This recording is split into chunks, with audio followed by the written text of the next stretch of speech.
All right, welcome to today's Champion on a Mission TV episode / podcast with me. What's up? So I want to welcome you guys in. Thank you guys for being on today's show. And today's show is a little different. First, I'm not mic'd up. Sound's going to suck. You're going to have to get over that too. The visual's not all that great on the TV show because our camera guy died. I don't know what the fuck happened to him. We'll find him. Anyways, I kill camera guys. They quit and they go other places. I don't know what happens. Yeah. So today's episode is going to be a good one because first I got my number one home slice. You may have recognized him from a bunch of porn stuff if you go to Pornhub all the time. Coach White. He's actually our lead trainer here over at in Champion. If you've ever come to any of the trainings, Champion, watching our videos, he's our other trainer. He's a good friend of mine. We've known each other forever, and he's on the same mission as a man as we are to be able to be the champion for his family in the things that he does in his life. And ultimately, like we've talked about before, all men do shit because ultimately we want to be better men for our families, for our wives, for our kids. So whether it's financial stuff, whether it's business stuff, all those things that we do outside of us, usually the why, the major why is that. So first, for today's episode, the topic of conversation is going to be focus. One of the main things this week, especially, I like to share personal stories because I think they resonate, especially if you're a man, you got a wife, you got a kid, or a girlfriend, you got a kid, or you got somebody in your life that you take care of that is not of equal age of you, right? So my son Marquise, I picked him up from football practice, and he has, he's been injured, he's been playing football forever. And when he gets in the car, he's crying. So he walks up, he's all stone-faced, he's got all his football shit because he plays football, and he's 14 years old. So he walks up to the car, he's got his football gear, gets in, throws everything in the trunk, and he sits in the passenger seat. And I'm like, how's practice? And he's like, it's good, and just kind of looks forward, which, always does. He's kind of a quiet kid, and we kind of resonate a little bit, with that side. So as we're driving, I look over at his face, and he has tears in his eyes. And I'm like, what's up? And he's like, I went for a tackle at the last play of practice, and I got hit, and I landed on my leg wrong again. And he has this lingering injury behind his knee. It's like a ligament or a tendon or something like that. And I was quiet for a minute because I understand sometimes hurt and injuries are different. And you guys have heard me talk about that. So I asked him, I was like, is it an injury you think or are you hurt? He was like, I don't know. So I left it. I was like, maybe it's some emotional shit he needs to get through, and I just kind of let that go. So on the road, he's still crying, and he's leaning over on the side, and he's crying. And finally, I was like, dude, you are going to have to make a decision once and for all where you're going to be at. But first, cut out the crying. And as a dad, I was like, okay, that's what I feel like I should do. And also as a coach, I recognize emotional shit sometimes run high. So really what I wanted was to comfort him, but I didn't know how. So the only way that I did was do the thing that I've been taught to do as a dad, as a coach, all this other stuff sometimes. Is like, dude, cut the crying out because I can't get you. I can't understand you. I don't know really what's going on if you're crying. I can't filter through those things, me. So he stopped crying, he kind of cleans it up a little bit, and we started talking. And what things boiled down to was I was like, hey man, here's the deal. If you're injured, then let's go check it out. Because that's really what I wanted. I wanted to be able to take my son's pain away. I really do. But I don't know to what extent that pain is, right? Because I'm not a doctor and I've been through enough pain. But I can't see it because there's no swelling, there's no nothing. There's just an experience happening and he's in pain from it. So, and then I was like, but if you're hurt, you're going to have to get over that. Because unfortunately, you are in football, you're in an environment where everybody's going to push you. And that weakness that you show that maybe you can't contain needs to become a practice of containment, because if not, you're going to become a target. You get it? So sometimes when you can't contain something, you become a target if you're in the wrong environment or in an environment where that's accepted or not accepted, right? So along this path, I gave him an ultimatum. I gave him a conversation. I was like, okay, man, so let's do this. Let's focus on what we want. First, focus. You are now in league, and you're going to be moving into the next level of football for you, which is the JV team, because he's going to be going to high school. I was like, our job is to do what? Make it to the JV team. Right? You can't make it to the JV team if you're injured. So I get that you want to perform, you want to be the best person on your team where you are now, but if that is not going to be our future focus, whatever happens along the way, yeah, we got to play at 100%, but it's not going to get us where we want to go. This will be over when you make it to that team. You can't make it to the team if you're injured. So there's a game tomorrow, because that was last Friday. Are you going to take the time to get this injury checked out? Right? That means you're going to have to not play this next game. And for me, that was my litmus test. It was like, hey, if he says, no, Dad, I'll push through it, because that's usually what he does. I'll push through it because I got to play the game. I can't let the team down. Got it. And I told them, when we made a decision of what we're going to be focusing on, it's not about this team, bro. This is about making it to the JV team. This is about making it to the JV team so we can go in high school, make it to varsity, make it to college, and go to your next dream of an NFL, whether that happens or not. Next level of focus. So he's like, I'm not going to play. I knew at that moment that shit was real. I knew all of my coach bullshit had to go away because now my focus was on my son. And my focus was doing the right thing by my son. And I'll be honest with you, man, for guys like us, that's tough. Because what we like to do is take our lessons as a dad. Maybe we weren't catered to as a kid by our dads, but we're in a different fucking time. Not all the times the things that we do as a dad that we thought helped us make the decisions we make now as men will help our kids make decisions as men, because we don't know what pressures our dads were under when they were making their decisions. If your dad didn't go to your football games, or like my dad didn't go to my track meets, I was a top track athlete. He didn't go. But when I was at the track field, I just saw empty seats and my dad's not there. So my thought was, he don't give a shit about me. I will never miss my kids' games. The reality was, my dad had to work on Saturdays. My dad couldn't be at my fucking games, because if he was at my games, he couldn't provide for us. Because when I did live with my dad for the short time I did, he was a single dad. He had a responsibility, like us, to be on a mission to take care of our kids. I was his why, but in neglecting the why, his purpose had to still be met, so our needs could be met. So when I took a look at that from that perspective of focus, what I focused on needed to expand. So my focus about my son going to the next level and being the better dad had to take precedence over my focus of wanting to be a coach and do the right thing and what I had been taught and what it's going to get him in the future. My goal, football, yeah, be a better dad, and my son not be injured is more. So, point of this story, getting to the hospital, he has a tear. He has a legitimate tear. He's been playing on this fucking thing for a year. I failed. I thought being the right coach and coaching my son as two hats. One hat as a dad, the other hat as a coach. They don't blend. So while I was teaching him one thing as an athlete, I was failing to teach him one thing as being a caring father. And that's a tough line to cross, but you got to kind of choose. You got to kind of do those things as a level of what is that you want? What you focus on expands. Do I want to be a better dad? Yes. Do I want my son to make it into those things? Yeah, but he can't make it if I constantly wear the coach hat, because I'm going to push him past. And as a coach, what do I have to do? I got to make sure we win the next game. So if my son's not playing, what do I do? Go to the next game. If I was just focused as a coach, I had the wrong fucking hat on. So when we go to the doctor, that's what was said. You have to now not play, right? Fortunately, in that moment, my son made the right decision, because his focus was now on the next tier, getting to the JV team. So he didn't make the decision to focus on the next game, because that game wouldn't get him to where he wants to go. My focus as a dad had to take precedence, because I was like, okay, cool, if you're not going to play, then I'm going to make sure you're okay so you can play in the future. So all of our focus changed. And with that focus choice, now my son can heal up better, my son can play and do all the things that he needs to do, and I can make a different thing. So my point is this: where are you not focusing on what you actually want, or where are you focusing on what doesn't matter? What may have mattered in the past may not matter in the future, or what may have mattered, but what you're putting your focus on may not get you truly to where you want to go, right? Because let's say your marriage. Maybe you are focusing on taking your wife out as like habit. We go out every week, got it. But the connection is more important than the going out every week. So if you're focusing on going out and you guys are out arguing, miserable, talking about the kids, and never focusing on you guys' relationship, where you want to go, what you want to be doing, and the future of your family, or the future on yourself as a man, like getting connection, love, sex, and all this other stuff, and her connection as a woman in these things, that lack of focus, even though you're doing it, you're on the field, kind of like my son playing through the hurt, won't get him to the NFL, because at some point you'll be so hurt. Hurt turns to injury, and then you can't play the big game, which should be the focus, right?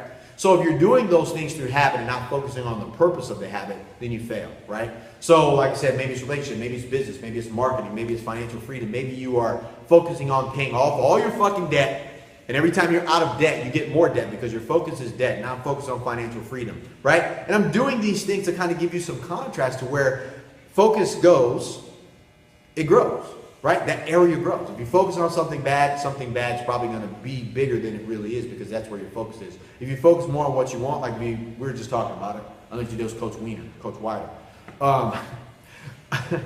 If you focus on losing weight, you will lose weight and eventually turn back around and gain weight because your focus was on weight. But if you focus on training all the time, then the byproduct of training all the time, doing better, pushing yourself, is always weight loss. And you will constantly get better at training because that is your area of focus. So, as men, unfortunately, sometimes we get trapped in some of the things that we have been taught.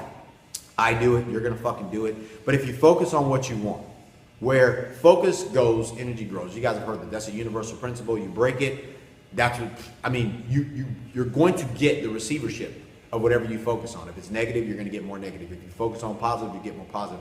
I didn't say positive thinking. I said focus on what's positive, what you want, right? So there you go. I hope you get that. First, where your focus is what is going to expand. Next, if what you are trying to focus on, if you want that to expand because it's to the benefit of you, you need to keep your focus there until you achieve it. Make the difference between why you're focusing on those things. That's super fucking important. Like my son, his leg will get better. His focus on now getting better is now the purpose of this thing, and that will expand. It'll get better. Those things will grow. So now he can go on to the next level. My relationship with my wife, I focused on us being better and us growing as a couple, and me growing as a man, her growing as a woman, and our relationship grew because the focus was there, not on focus on fixing the problem. Like, the problem is going to be what the problem is. If we focus there, we'll fix that problem, we'll get another problem because the problem was the focus, not us, and grow. Cool? So, where in your life, in the areas that we hold important in this brotherhood, in this academy, and all those other things, in your body, are you focusing on what you want to expand? What you want or what you don't want? Are you focusing in your being, in your purpose, and the shit that you want in your life? Are you focusing on what you don't want or are you focusing on what you want? In your bonds with your wife or the kids, are you focusing on what you want with them or are you focusing on what you don't want with them? Are you focusing in your business and or your bank accounts on what you want or what you don't want? Your focus is so important because what you focus on expands. And for the people who are like, that's bullshit, then that's cool. The real human beings like us that understand universal principles like that and they do work, we'll continue to focus on that so we can get what the fuck we want. Cool? All right, so without further ado, I want to introduce to you Coach White, our lead trainer, our head trainer over here at the academy, and you guys are going to see him. But I want to share with you his story because it's one thing for you to know mine, and it's another thing for you to hear another champion man that's like you out there that's on a mission for his things that are important for him, for his focus, for his wife, for his kids. All right, so my name is Coach White. This is informal, you guys know that. If we do this formal, we fuck this up. Cool, thank you. Thank you. The butt grab. Anyways, so tell us, for you, tell us a little bit about you, your story. What is the time that it was in your life that you were like, hey, you know what? I need to shift my focus for what it is that I want, for the things that are important to me. For you. Cool. So for me, I've coached wrestling pretty much my whole life. Either done it or coached it. And one of the big things that you try to do for wrestling is make the states. So you push and push and train, and you work for your kids to get the states. And so one year we were at states, and I get this phone call from my wife. And for me to get a phone call from my wife when I'm coaching means my kid's being bad. And that means, like, I'm going to drop the hammer through the phone because things aren't going well at home. Mom's like, got to call dad and settle this out. And so while I was at States, she calls me and I answer the phone and she says, hey, Brooke wants to talk to you. Now, Brooke's my oldest daughter and she's 9. And so I was like, okay, what's going on? And I was concerned because my wife was calling me and she goes, no, just listen to what she's got to say. I'm like, all right. So I'm ready for something to be like, a bomb drop. And she's like, hey, Daddy, Uncle Steve across the street just showed me how to ride a bike. And all of a sudden, like, I felt like I got punched in the stomach because at that moment, I was at States with my wrestlers, and there was 8 of them in the finals, and there's 14 weight classes. So to put 8 in the finals out of 14 is phenomenal. And it just really hit me hard that I put all this focus and effort onto my wrestlers. And by putting that focus on my wrestlers, I lost focus on my family. And now it started to kick in too, where I was like, man, she's had 10 soccer games this year. I've made it to 1 because every Saturday I'm at wrestling versus being at her soccer games. And now the neighbors showing my kids how to ride bikes. And it was very hard for me to come to this realization because I basically had to stop doing something that I love to change my focus and basically pay attention to my family. And it's a well worth sacrifice. But it was kind of like at that moment where I had to decide, like, I have to step back from this right now. I have to go take care of my family. I can come back to this later on, but that's really where my focus needs to be. And because of that, it changed dramatically my life. Made me change jobs. I went from one school to another school. It made me basically step back from wrestling, something I loved and I've been doing for a really long time. And it was well worth it. I mean, that shift in focus was something that needed to happen. And now, you know, I still kind of keep my foot in the pool, so to speak. Like, I still go back and help out, but now I'm able to go to all my daughter's soccer games. I'm able to go to my other daughter's gymnastics. I'm able to go to my kids' hula. I'm able to go coach my daughter's soccer teams, you know, and do things like that. And it was hard. It really was, because you start to, when you identify with things, I identify with being a wrestler. And it basically was cutting off my identity for the most part to be a better father, or basically spend more time with my kids, which is something I really need, you know, it's something important to do. And you only have so many years to do that. So that's one of the reasons I even got involved with the whole champion program, because time-wise, it all just kind of fell into being. And now I'm in this awesome, physically hellacious hell that keeps me going and working hard. That's right. Coaching other men and bringing other men to power through physical exhaustion is... Physical exhaustion, your own self-torture. But I mean, it ties into what Vic was saying before about focus, and it really, sometimes you gotta make really hard decisions, and I'm glad I did. I would never trade the time that I've gained with them, and even now with the time that I have, I need to take that to the next level and focus even more and make sure that the time I have with them is focused time with them, and it's not, okay, cool, we're hanging out, but I have all these other things in my mind, things that I have to do for, you know, the other aspects of my life, and even, you know, making sure that once you achieve a level of focus, then there's going to be another level of focus to look at and how to get, you know, better and go from good to great. And so, you know, kind of that's the gist of my story, man, and it ties in nicely with what Vic was talking about today with, you know, what are you focusing on? Because again, once you have that focus, everything comes a little more clear. You know, and making those focuses things that are positive to your life and the way you want to go. So, yeah, that's my story, man. For sure, man. I appreciate that. And you guys will see Coach White all the time, you know, and it helps to learn another man's story, because it's one thing to see somebody and go, oh, who's that guy? But we can all resonate with that. We've all been able to take a look at what we've put our heart and soul into, blood, sweat, and tears. I mean, you wrestled since you were what? 6 years old. So you figure this man has spent his whole life committed to a thing.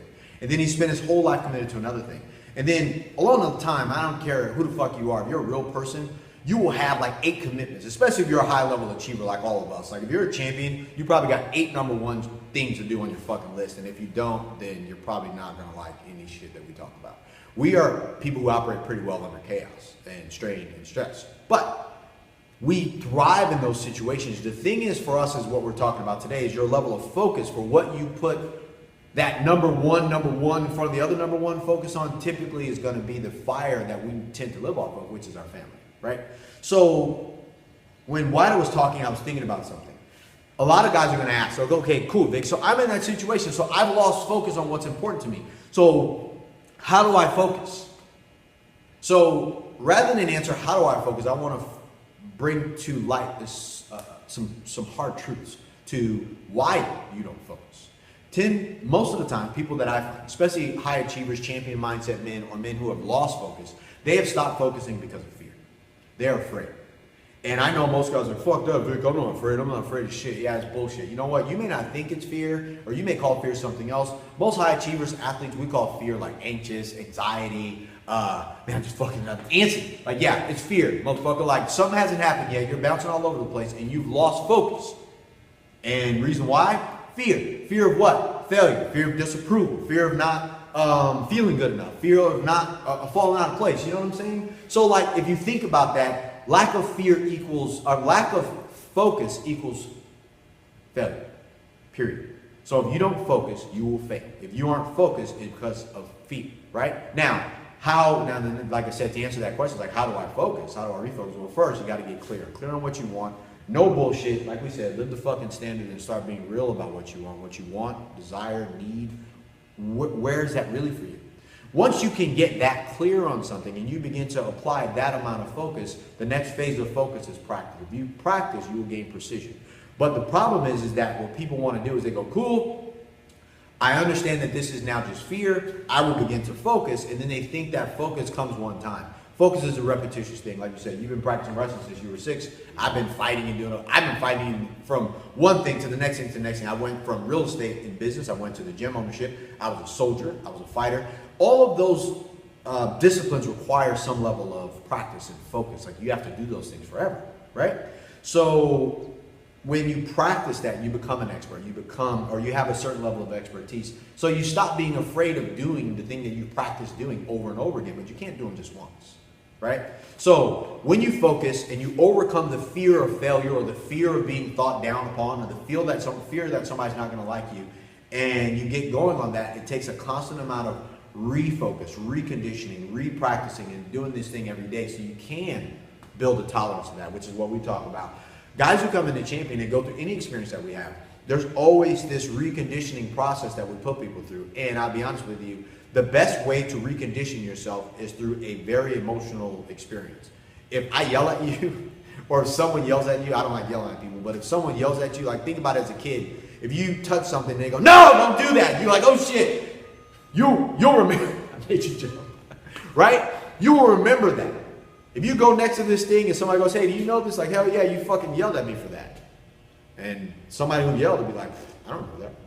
But you will, because it was an emotional experience for you. So there's one way to program yourself quickly through practice, and there's another way to program yourself through high intensity practice, which is why fighters, athletes, wrestlers, soldiers, entrepreneurs who fucking like are constantly throwing themselves under the gun to fire, there's an emotional trigger to that thing, which is why you can remember and you learn faster. So while you still have to practice and focus, your focus through constant practice and recalibration works, right?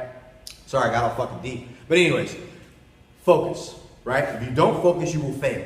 And the only way to focus is through practice. Practice creates precision. Got it? All right. So if you don't do that, what's going to happen? Who fails because you fail to focus? Is it your wife? Is it your kids? And let's say it's not today. Let's say it's not 30 days from now. Let's say it's not 60 days from now. But let's say you don't do this.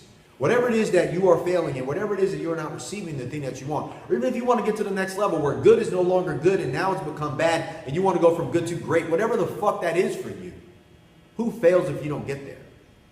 Because I can tell you, if you don't do anything, then nothing will fucking change and it's probably going to get worse, right?